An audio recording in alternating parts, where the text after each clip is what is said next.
All right, we're going to get a little jazzy here, folks. From the Jazz Lovers Club, we welcome Ron Rosenthal and Diane Lukic. Thanks for joining us. Nice So tell us about the club, Diane. It's pretty new, right? It's one of the newer clubs here in the village. It is one of our newest clubs. And about a year ago, I said to my husband, we have over 200 clubs here in Laguna Woods, but nothing devoted to jazz. And we love jazz. So I threw out the idea, put an ad in the Globe, and was astounded by the number of people who responded to it that said, yes, let's go for it. Okay. So that was the beginning. Our intention was just to get a handful of people together that wanted to listen to jazz, and we've had overwhelming amount of people. So we're very excited about this club. Ron, you don't just listen to jazz; you perform jazz, right? And you've kind of started doing shows during the pandemic here in the village, just kind of for fun outside, right? Correct. Yeah, everything was closed down in the pandemic. So all of us musicians, I mean, people were like, on their couches going, what am I going to do? Our livings are stopped. So, I had to get out and play for everybody. So started doing that and sharing the love of music with everybody and getting everybody to come out. People would bring their lawn chairs. They'd even wear their masks if they felt like they needed to do that. We shared music with everybody during the pandemic, and then when things started to open up, we started playing at the clubhouses again. Yeah, all the fun really begins, right? Yeah. Now, Dan, were you surprised at how many people responded? It was kind of, wow, who knew? I thought it was going to be a small gathering. Beyond surprised. I was astounded, actually. So I happened to have a room in Clubhouse 1, and I decided, let's just put a concert on. Let's just see what happens. Mm-hmm. And I thought maybe 50 people would attend at the most. We had standing room only. We had, I would say, close to 200 people who attended our first concert. That's just so then we knew it was a need. Yeah. So you guys do kind of all sorts of jazz? Is it jazz fusion? Is it a little bit of everything that people enjoy? A little bit of everything. Okay. Yep, there's not a one size fits all. Right, especially for jazz, right? Because jazz is kind of this almost improvised, play as you go, figure it out, work out the tunes, work out the beats and rhythms. Yeah, that's right. Do you do a lot of that in your shows, Ron? Do you kind of go, okay, we're going to just kind of see where this goes, take it somewhere? Yeah, well, we do a jazz fusion show. So we do pop jazz, we do smooth jazz, we do soundtrack jazz, we do instrumental compositions, we do songs, different things. Yeah, a lot of crossover big hits have been the jazz fusion kind of things, right? In terms of like on the pop side, I've certainly recognized a lot of jazz performers who have gone onto the pop side and had a lot of big hits, right? Yes, yeah. You have crossover artists like George Benson or people like that who've popularized jazz and made it very accessible to everybody. You guys have a big show coming up later in February. Tell us about the show. Ron, you're performing. We got some other performers going on. Yeah, I'm going to let Ron take the lead on that. Oh, okay, Ron, you're in charge. Yeah, well, I've got Andrea Miller singing. She's an internationally renowned singer who sings internationally, and she'll be there with us.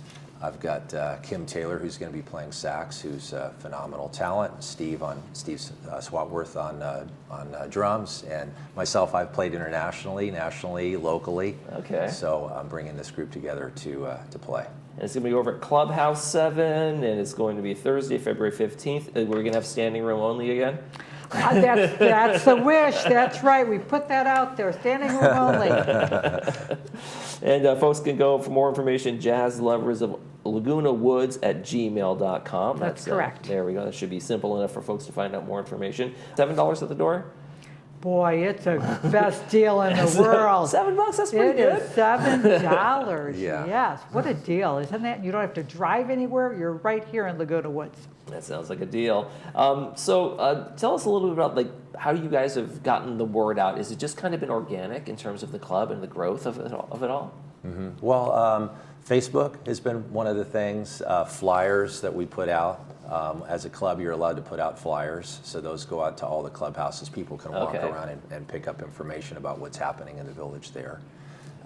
Email lists. I've got an email list too, just for my stuff, which is castlemusiclive@gmail.com, and of course Diane's the Jazz Lovers Club. So yeah, email's good. So different ways. Yeah, and I'd like to put a plug in for the Globe. We love the Globe. The Globe. Everyone reads the Globe, and the Globe has been so good to us about giving us space and promoting. I think a lot of people come through the Globe.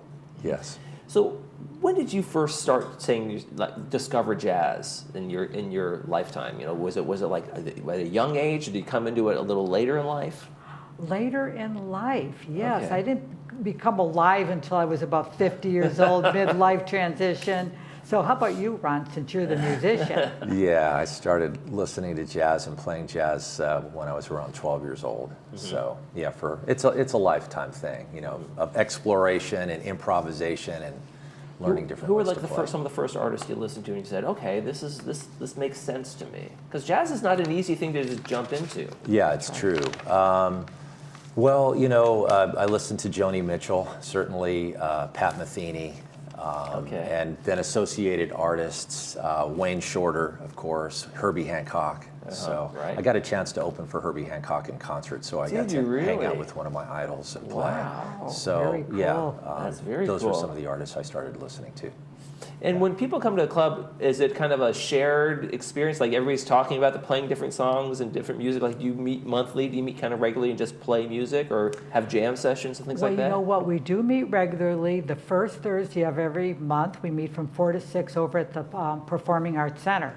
And so it's a combination. So we really want to educate people. So we'll have a performer playing a little, saying, oh, this is this kind of jazz. And then we it's like jazz. We just see what evolves. But people share their experiences, what they really love in jazz, where they've been, and we plan little outings together because a lot of the women here really want a group to go with. So it's a combination of things, but I'd say it's like jazz. We're very spontaneous and just see what flows. Just see where it goes. So it kind of creates a little sense of community is also, right? These clubs can really, when you find that oh, we have this heart for jazz, we have the heart for whatever the club might be, and then you kind of discover friendships and discover people in the way. That is the ultimate goal. Ron and I were just talking about that before this, how this creates community, the love of music, and to me it also creates unity. One of the nice things about being in the village, you know, people are less mobile as they get older. Sometimes it's hard for people to drive at night. Right. To be able to bring the music here directly to people so that they can just come to a clubhouse that's local, it's in their backyard, and then hear great artists is what we're trying to do. Yeah, that's one of the great things about this community. There's so many of the clubs, and it helps keep things self-contained for the folks, like you say, who really can't get out and enjoy that. That's and right. Yeah, so tell me about who's your favorite jazz artist? I want to know your favorite. You are the founder of the club. Let's hear your favorite. I'm going to put you on the spot. Oh, there's so many. You're supposed to say Ron Rosenthal. That was You know what? I love George Benson.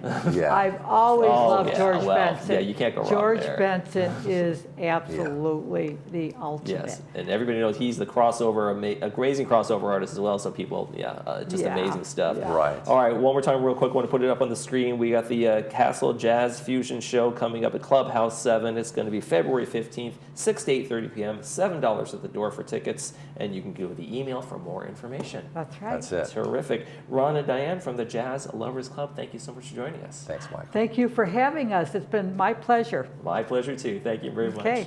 All right, you're watching This Day. We'll be right back.